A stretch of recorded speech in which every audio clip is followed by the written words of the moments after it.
AK 라디오 월드아이 시작하겠습니다. 이현우 기자님 나와 계십니다. 안녕하세요. 네, 안녕하세요. 트럼프가 재선에 성공하면서 비트코인이 93,000달러를 돌파하고 역대 최고치를 기록했습니다. 이 녹음하기 전에 좀 보니까 비트코인 가격이 한 9만 달러 정도?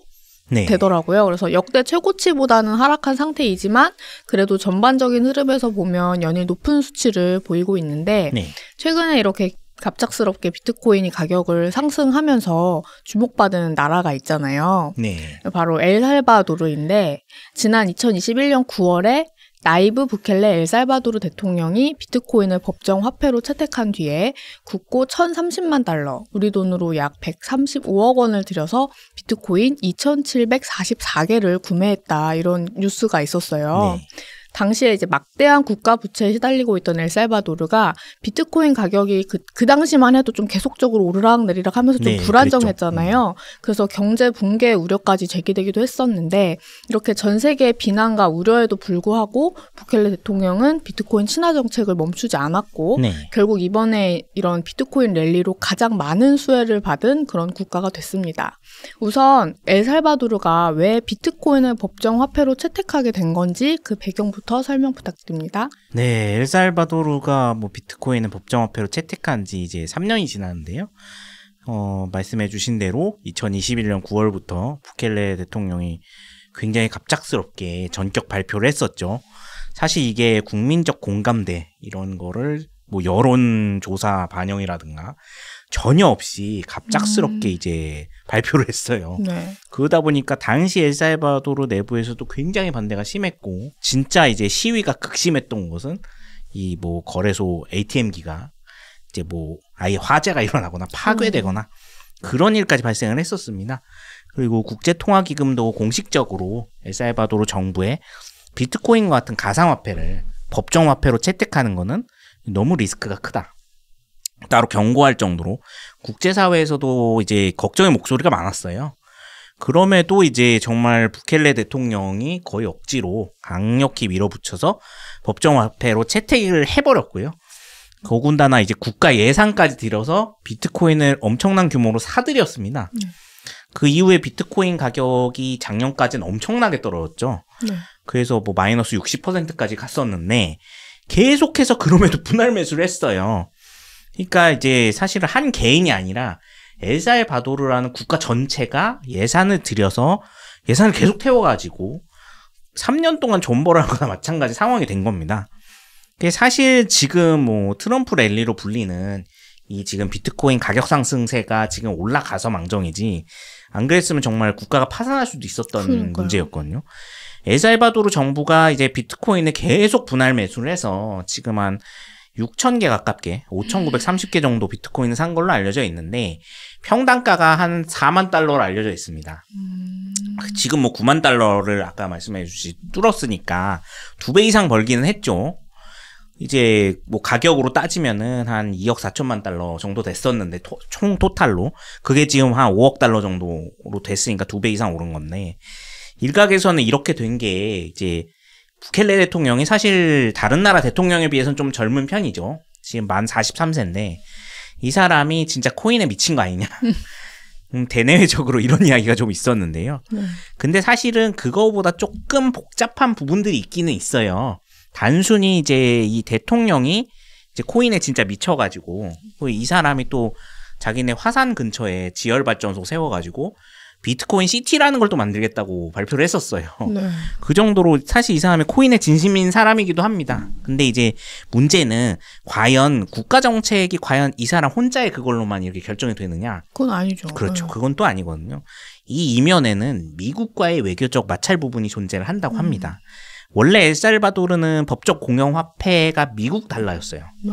그랬는데 이제 지금까지 그렇기 때문에 미국의 금리 정책, 미국의 경제 정책에 따라서 이제 자체적으로 경제 정책 할 수 있는 게 아무것도 없었어요. 미국의 달러가 내려가면은 이제 자국 경제 화폐도 떨어지는 거고, 달러가 올라가면 올라가는 거고. 그러다 보니까 자체적인 경제 방어 정책을 전혀 펼 수가 없었습니다. 원래 이제 이거는 엘살바도르라는 국가의 특징과도 연관이 있는데요. 엘살바도르는 원래 이제 미국이 19세기부터 말하자면 관리에 들어갔던 국가 중에 하나죠. 미국이 이제 중남미 국가들 전개에 자금력을 동원해서 개입을 했던 거는 사실 좀 널리 알려진 이야기들인데, 엘살바도르도 그래서 이제 그런 영향으로 남미의 아주 대표적인 친미 국가로 불렸었고, 지금도 미국에서 매년 지원금을 받고 있는 상황입니다.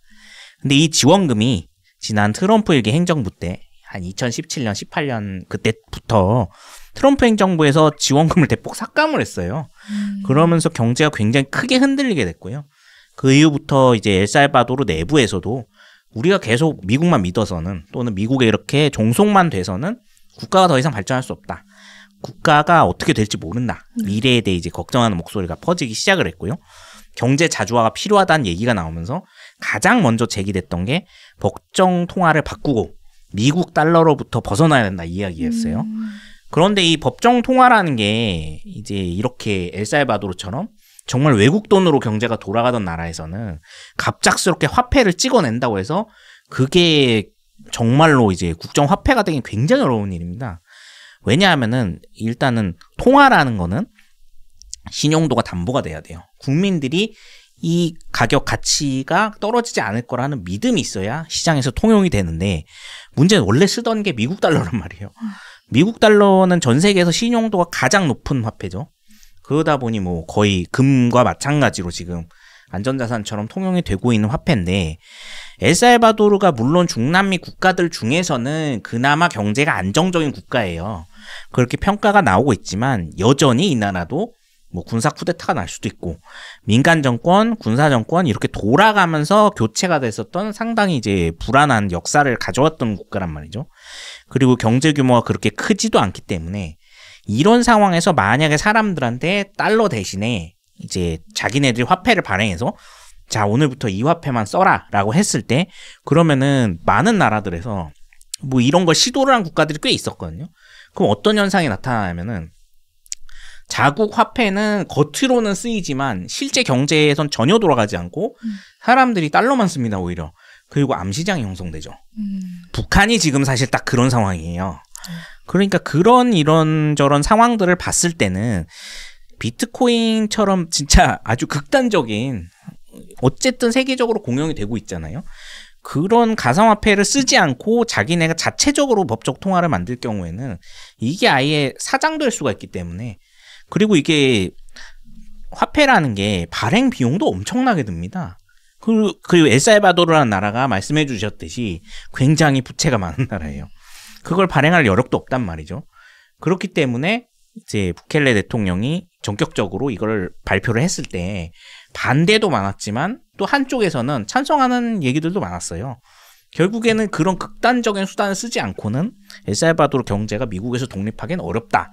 그런 판단들이 있었기 때문에 아마 이게 결국에는 아무리 이제 대통령으로서 독재자 같은 권력을 가진 지도자라고 하더라도 관철시킬 수 있었던 게 아니냐, 그런 이야기들이 나오고 있습니다. 그래서 말씀 주셨다시피 이제 엘살바도르가 법정 화폐로 비트코인을 채택했다고 해서 네.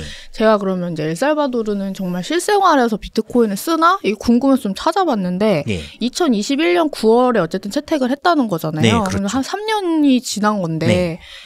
뭐 이걸로 뭐 비트코인으로 뭐 장을 본다거나 네. 교통비를 쓸 수 있다거나 하는데 그건 또 아니라고 하더라고요.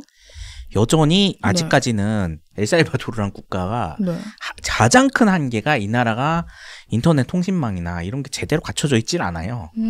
그러니까 사람들이 이제 비트코인을, 이게 처음에 시행이 됐을 때 사람들한테 비트코인 사용을 유도를 하려고 국가에서 일괄적으로 뭐 30개씩 나눠줬다고 합니다. 그런데도 통용이 쉽지가 않아요. 대부분 사람들이 그걸 아예 달러로 바꿔서 다시 사용을 하든지, 여전히 달러 사용이 훨씬 익숙하고 많이 써왔던 또 관성이 있는 데다가 우리나라처럼 이렇게 쉽게 이제 뭐 비트코인을 가지고 물건을 살 수 있거나 그런 인프라 조성이 아직 안 돼 있거든요. 그렇기 때문에 그걸 하기 위해서는 좀 더 시간이 필요할 것으로 보이고, 다만 이제 국가 예산을 이제 동원을 해서 샀던 거는 가치가 올라갔으니까 그 부분에서만큼은 뭐 인정을 받는 것 같습니다. 그래서 이 엘살바도르 대통령 사례를 보면서 무슨 생각이 들었냐면, 아, 역시 존버는 승리하는 건가? 약간 이런 생각이 살짝 들더라고요. 어쨌든 그럴 수 있죠. 남들이 막 뭐 무시하고 비난했는데 어쨌든 계속 사모으기를 했던 네, 거잖아요. 그렇죠. 그래서 어쨌든 2배 가까이 올랐으니까 어쨌든 뭐 전략이 성공했다, 이렇게 볼 수는 있겠네요. 그래도. 네, 근데 이게 개인이라면은 이게 전략을 성공했다라고 얘기할 수 있는데 실제로 이게 국가의 입장에서는 국가 경제 정책은 이렇게 엄청난 리스크를 아는 상태에서 한다는 것 자체가 그렇죠, 도박이었잖아요.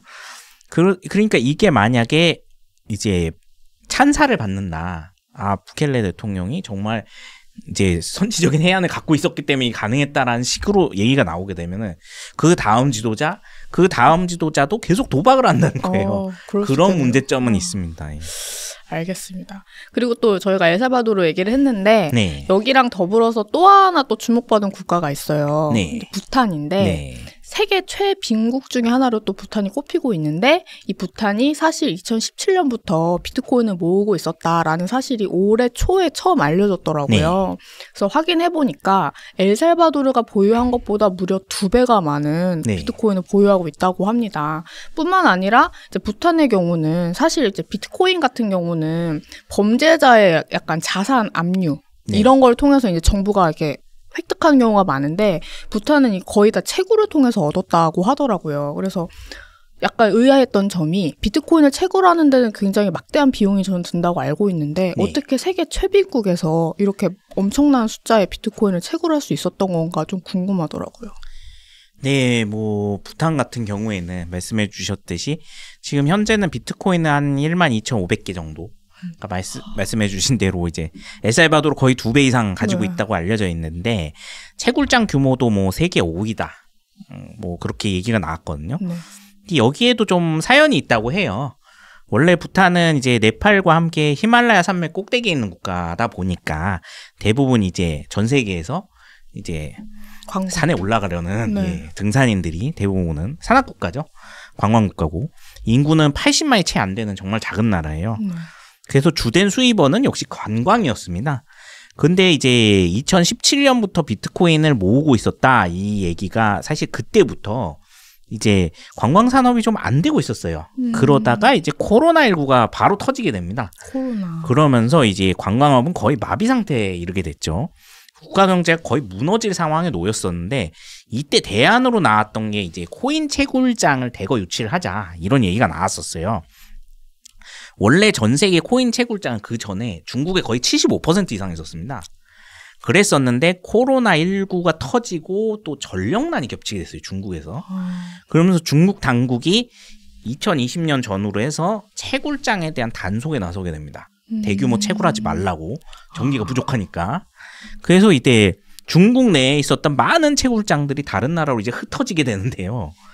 이제 주로 흩어졌던 국가들이 러시아 아니면 중앙아시아 그리고 이제 이런 부탄 같은 나라들이었어요.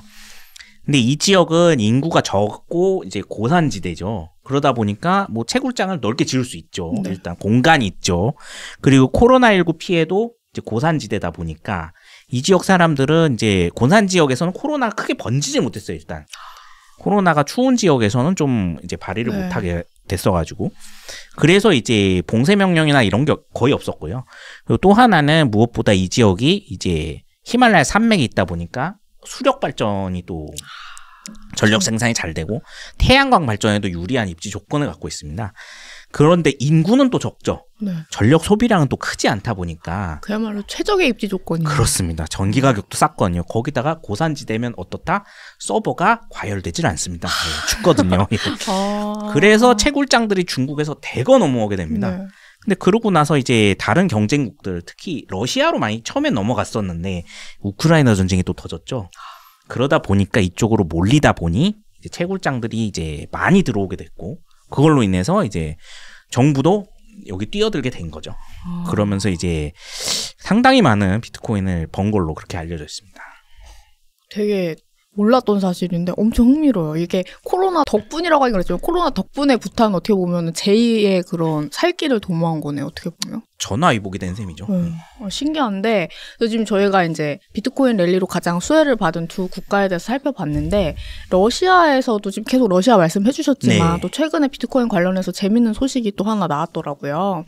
푸틴 대통령이 브릭스 국가들을 중심으로 전자화폐로 지불 가능한 플랫폼을 구축을 제안했다. 그리고 러시아 법인과 개인은 당국에 등록만 하면 누구나 가상화폐를 채굴할 수 있는 법을 만들었다. 이런 소식이 전해졌는데 이제 러시아도 그럼 본격적으로 좀 비트코인 사재기에 참전하는 건가 이런 생각이 드는데 관련해서 또 자세한 이야기 한번 부탁드릴게요. 네, 사실 러시아 같은 경우에는 우크라이나 전쟁 이전까지는 미국, 중국 다음으로 비트코인 보유량도 많고 채굴장 규모도 3위에 이르는 어마어마한 국가였죠. 그리고 아까 말씀드렸듯이 중국의 전력난이 심화됐을 때, 코로나19 터졌을 때 많은 거래소들이 러시아로 이전을 했었습니다. 근데 문제는 전쟁이 터지고 나니까 러시아 내에 있는 비트코인들이 대러 제재를 받으면서 밖으로 나가기가 상당히 어려웠어요. 결국에는 다른 화폐로 이제 전환이 돼서 이걸 돈으로 또 바꿀 수가 있어야 되는데 그게 어려워진 거죠. 그러다 보니까 좀 이제 거래 어려움을 겪었었는데요. 더군다나 이제 러시아 당국도 전쟁 초기에는 잘못해서 이제 러시아 내에 있는 코인들이 죄다 이제 외화로 바꿔버리면은 외화가 유출될 수 있다. 그 수단 중에 하나다. 그래서 처음엔 단속을 세게 했어요. 그랬는데 그랬던 러시아가 전략을 180도 바꿨습니다. 아예 이제 말씀해 주셨듯이 개인이나 법인이 자유롭게 코인 채굴이 가능하도록 지난 7월 말부터 법을 아예 바꿔버렸고요. 심지어는 국제 거래에서 이제 코인과 같은 가상화폐로 지불할 수 있는 법까지 만들었어요.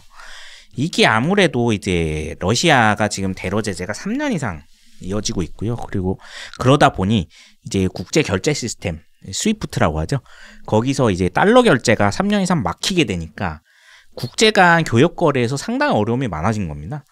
그러다 보니 러시아는 이제 산유국이고 가스랑 이제 뭐 석유가 결국에는 주요 수출품인데 다른 나라 특히나 중국이나 인도 같이 자기네 석유랑 가스를 수입하는 국가들하고 거래를 하는데 석유는 사실은 중동 국가들도 마찬가지지만 달러를 매개로 해서 거래를 하거든요.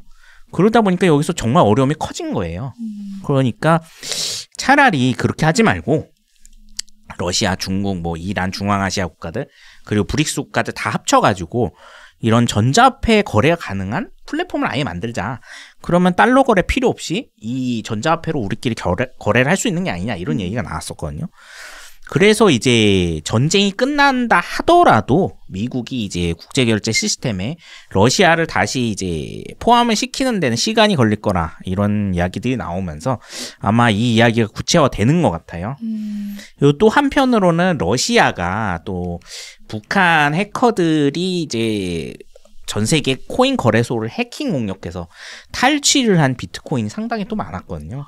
그거를 또 세탁해주는 나라다. 이런 이야기가 또 있었거든요.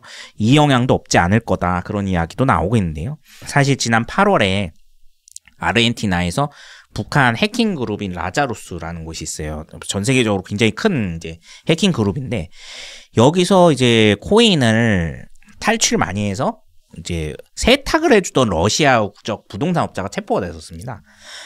그래서 이 사람이 세탁을 해주던 게 수백만 달러다. 그러면 실제 규모는 이거보다 더 클 거다라는 얘기가 나왔었는데 러시아 정보기관 사나에서 이제 활동을 하는 해커들이 이렇게 북한 해커들이랑 서로 손을 잡고서 이제 뭐 코인 거래소를 탈취하는 경우도 이제 사례들이 간간히 나왔었고 또 범죄 조직들이 북한 이 해킹 조직들하고 손을 잡는 경우도 계속해서 지금 얘기가 나오고 있거든요. 그러다 보니까 이제 이렇게 되면은 실제로 러시아로 파병을 왔잖아요. 우크라이나 전쟁에 투입하려고. 그 북한군들까지 실제로는 걔네들이 뭐 외화로 돈을 받긴 하겠죠. 실제 그 돈이 그 코인 세탁한 돈 아니냐. 아니면 나중에는 정말 북한 당국이 그 돈을 어차피 달러 송금을 자기네들이 못하니까 북한도 이제 미국의 제재를 받고 있죠. 그러다 보니 평양에 송금이 쉽지가 않으니 차라리 코인으로 달라고 하는 거 아니냐 이런 이야기들도 간간히 나오고 있습니다.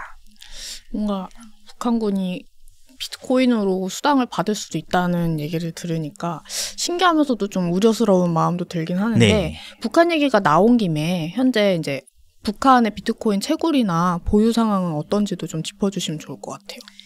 네, 사실 뭐 북한이 채굴장이 많이 있거나 비트코인 거래가 내부적으로 활성화된 국가라고 보긴 좀 어려울 것 같아요. 일단은 기본 인프라가 상당히 이제 딸리는 국가고 다른 무엇보다 이제 채굴장에 필수적인 전력이 없습니다. 지금 평양에서도 하루 전기가 4시간 정도 들어왔다가 전체적으로 계획 정전으로 아예 전기가 딱 끊어진다고 하는데, 그런 곳에서 채굴장이나 거래소를 돌릴 수는 없는 상황이라서 아마 그러진 못하다. 그런데 북한이 코인 거래소 해킹은 거의 세계 1위 수준이라고 합니다. 일단 이제 전문 해커 부대가 5만 명 정도 있다, 그렇게 알려져 있는데 여러 그룹들이 있다고 해요. 이게 전 세계에서 가장 이제 거대한 해커 부대 수준입니다. 규모가 일단 어마어마하죠.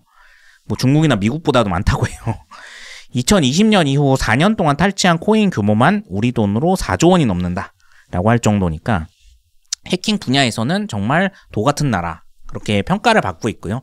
그리고 이 돈이 대부분 이제 뭐 북한의 핵 개발이라든지 대량 살상 무기 이제 만드는데 이용이 된다고 유엔에서도 계속 경고를 하고 있죠. 근데 문제는 북한이 미국뿐만 아니라 국제사회 제재를 받고 있는 국가잖아요. 유엔으로부터도 제재를 받고 있고, 그러다 보니 코인 탈취는 잘하는데 이거를 자기네들이 원하는 달러로 바꾸거나 다른 화폐로 교환을 하는 게 상당히 어렵다고 알려져 있어요. 그러니까 이제 작물은 많은데 이거를 돈으로 바꾸기가, 현금화하기가 어렵다는 거죠, 한마디로. 근데 사실 코인뿐만 아니라 북한 노동자들이 러시아나 다른 나라에서 이제 받은 돈도 지금 평양으로 바로 송금하는 건 다 금지되어 있습니다. 그러다 보니까 결국에는 가짜 계정을 만들거나 아니면은 이제 다른 나라 사람의 국적을 빌려가지고 이제 우회를 해서 송금을 해야 되는데, 이때 가장 많이 이거를 도와주는 나라가 중국이나 러시아, 이렇게 알려져 있어요.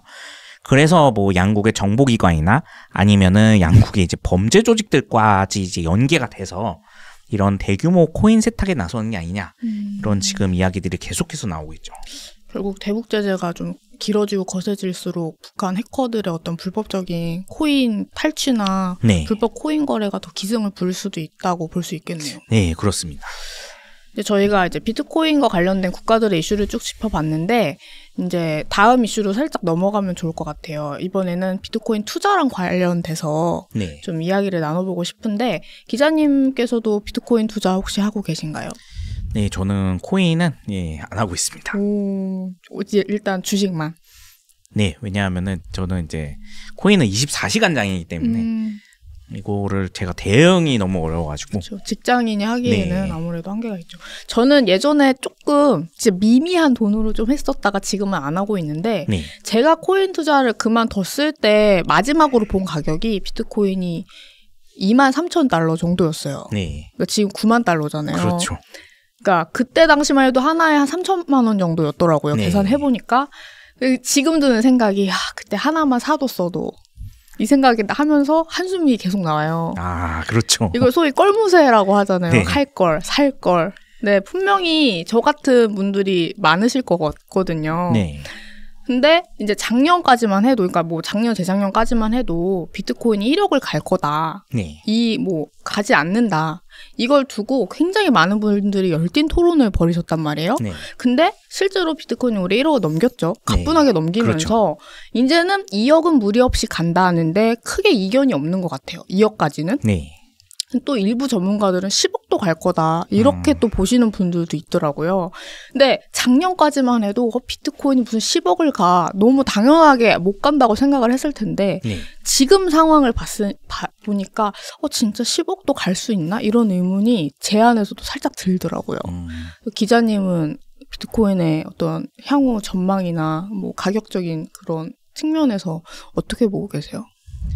네, 사실 지금 비트코인 자체를 많이 엄청난 속도로 올려준 거는 보통 트럼프 랠리라고 부르는 미국 이제 정책 수혜에 관련 기대감 때문인데요.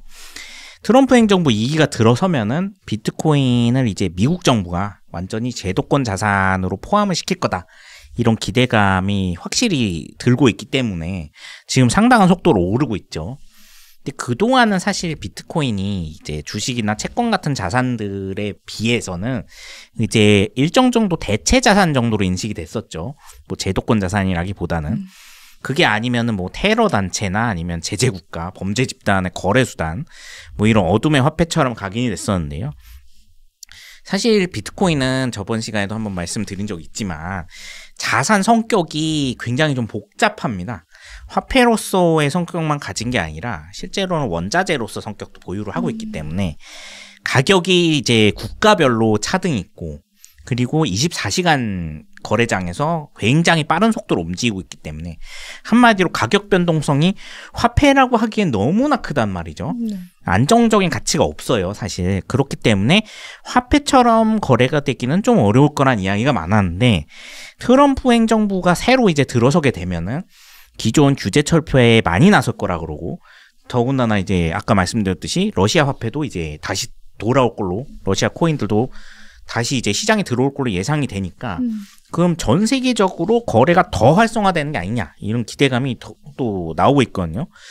사실 이게 정말 뭐 개당 10억 원을 넘어설 거냐 말 거냐 이거는 뭐 중장기적인 문제죠. 사실 단기적으로 그렇게 오를 걸로 보여지진 않고요. 워낙 변동성이 심한 자산이기 때문에 딱 잘라서 뭐 더 오를 거다 아니면 여기가 끝이다 말씀드리기는 어려울 것 같아요. 다만 일단 트럼프 행정부에서 이거를 어떤 자산으로 규정을 해서 어떻게 제도권으로 도입을 시키냐에 따라서 비트코인이 가지고 있는 자산 성격이 이제 결정이 될 거고 거기에 따라서 가격 형성도 크게 바뀔 거라 그런 얘기들은 계속 나오고 있습니다.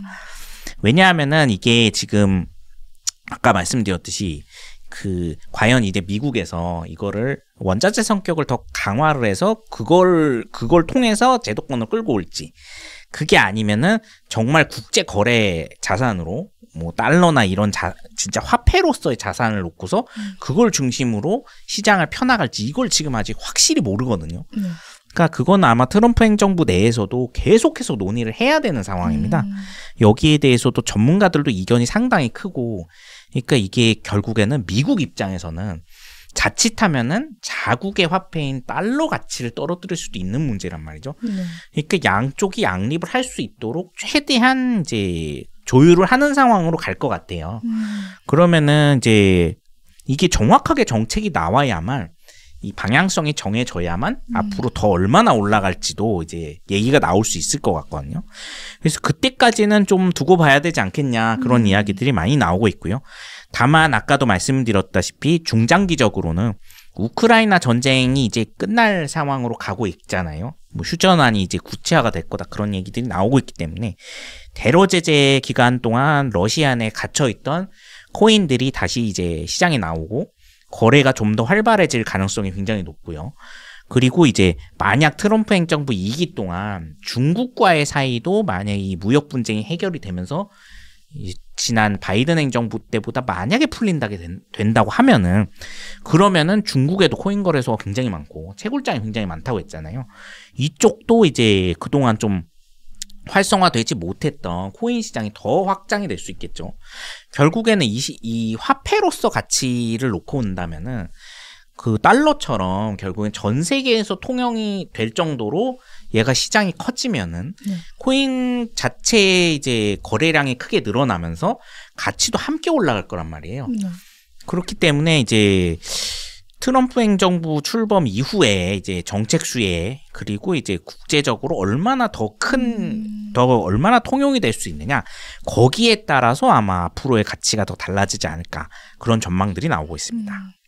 갑자기 드는 의문인데 만약에 어떤 식으로든 뭔가 지금 러시아 같은 경우도 어쨌든 코인으로 거래하는 걸 합법하자 이렇게 브릭스 국가를 중심으로 얘기를 하고 있고 법정 통화를 어쨌든 채택한 국가들도 존재하는 상황이니까 만약에 어떤 이제 앞으로 개인과 개인이든 국가 간 국가든 비트코인으로 이제 좀 거래하는 게 합법화가 된다면 분명히 장단점이 존재할 것 같거든요. 경제 활동에 있어서. 그렇죠. 어떤 것들이 있을까요? 장점, 단점 좀 딱 간략하게 좀 몇 개 짚어주시면 좋을 것 같아요. 일단은 비트코인 같은 가상화폐로 국제 거래가 정말로 가능해진다면은 무엇보다 돈이 그렇게 오고 갈 필요가 없죠. 정말 거래하기 쉬워질 겁니다. 다른 부분보다. 거기다가 이게 꼬리표가 달리질 않다 보니까 이제 추적이나 이런 게 또 어려운 부분들이 있거든요. 그러다 보니까 아마 비트코인을 더 많이 사용하려고 할 거예요. 대부분 국가들이. 그리고 뭐 달러 같은 경우에는 아까 말씀드렸듯이 이제 국제 결제 시스템이라는 게 존재를 하고 거기에 이제 미국 정부가 여기에 개입을 할 여지가 상당히 크단 말이죠. 그러면 제재 중인 국가들은 아예 이 시스템을 사용을 할 수가 없으니까 뭐 거래에 어려움을 많이 겪는데 뭐 제재를 받는 국가들도 만약에 코인이 정말로 일상 거래가 가능해진다면은 당연히 다 이걸로 거래를 하겠죠. 그러면은 이제 우리가 흔히 얘기하는 이제 국제사회에서 이제 정상 국가들 간의 거래뿐만 아니라 이제 불량 국가들 간의 거래도 상당히 커질 거고 약간 소외됐던 지역들, 그러니까 달러 결제 시스템에 들어올 정도로 경제 규모가 크지 못했던 이제 개발도상국들 중에서도 극빈국들은 하나의 또 다른 이제 경제개발 기회가 될 수는 있겠죠. 그런 부분은 장점입니다만 네. 아까도 말씀드렸듯이 비트코인은 24시간장이고 굉장히 이제 가격 변동성이 너무 크기 때문에 그러면은 국가 간 거래는 이제 만약에 석유를 판매를 하든 반도체를 판매를 하든 이제 가격이 딱 결정이 돼 있잖아요. 네. 우리는 이거를 뭐 개당 얼마에 팔 거다. 아니면은 뭐 우리는 석유를 뭐 리터당 얼마에 팔 거다. 이게 정해져 있는데 그런데 가격이 너무 변동성이 심해져서 보통은 석유 거래 같은 거는 선물로 하잖아요. 이제 현물로 하는 경우도 있지만 뭐 선물로 거래를 한다. 그러면 9월에 계약을 했어요. 9월 계약할 때는 비트코인이 가격이 엄청 올라가가지고 뭐 비트코인 5,000개에 뭐 석유 얼마 사겠다 그랬는데 완전히 폭락을 하면은 그러면 가격 조정을 다시 해야 되거든요. 그런 문제들이 발생을 할 수 있기 때문에 만약에 비트코인이 달러처럼 일정 정도 뭐 가치가 크게 흔들리지 않고 정말로 제도권 내에 들어와가지고 이제 큰 변동성을 보이지 않게 된다면은 국제 거래에서 사용이 가능하겠으나 그게 아닌 경우라면은 계속해서 시비가 발생을 할 수밖에 없을 겁니다. 그거를 어떻게 조율을 해 나갈 것인가가 이제 앞으로 과제가 될 수 있겠죠. 뭔가 비트코인 투자를 정말 비트코인 그 자체 가치를 놓고 하시는 분들도 계시겠지만 네. 상당 부분은 그 변동성에 기대서 그 기회를 노려서 하시는 분들 더 많잖아요. 근데 그렇죠. 뭔가 비트코인이 정말 이제 가격 변동성을 많이 안 갖고 안정화가 된다고 하면 비트코인으로서의 매력이 많이 떨어질 것 같기도 하고. 그러니까 말씀드렸듯이 그거는 이제 이 비트코인이라는 거를 자산, 원자재 자산으로 봤을 때, 투자 자산으로 봤을 때 가치는 떨어지겠죠. 네. 근데 이제 화폐로서 가치를 생각하면은 비트코인 가격 변동성은 지금보다 줄어들어야 된다. 결국에 이 두 개가 양립하기가 상당히 어렵기 때문에 그게 아마 앞으로 이거를 어떤 걸로 바라봐야 할 것인가 그거에 따라서 상당히 많이 달라질 걸로 보입니다. 비트코인이 달러를 대체할 것인가 대체하지 못할 것인가는 계속 끊이지 않는 난제가 될 것 같네요. 네, 투자자 입장에서는 오히려 이제 화폐로서 정착을 하게 되는 게 마냥 좋은 일은 아니라고 볼 수 있겠죠. 네. 자, 오늘은 이렇게 트럼프 재선 이후에 비트코인 가격 상승과 관련해서 다양한 이야기 나눠봤는데 요즘에 이제 국내 주식시장이 많이 침체됐잖아요. 네. 그래서 코인 투자로 좀 눈길을 돌리신 분들이 제 주변에도 굉장히 많더라고요. 네. 그래서 코인 투자는 물론 주식 투자보다 아까 24시간 장이 열린다고 하셨으니까 네. 가격 변동성도 워낙 크고 더 큰 이익을 기대할 수 있는 만큼 리스크도 엄청나잖아요. 네. 그래서 아무쪼록 신중한 투자를 하시길 바라면서 모두들 성투하시길 바라겠습니다.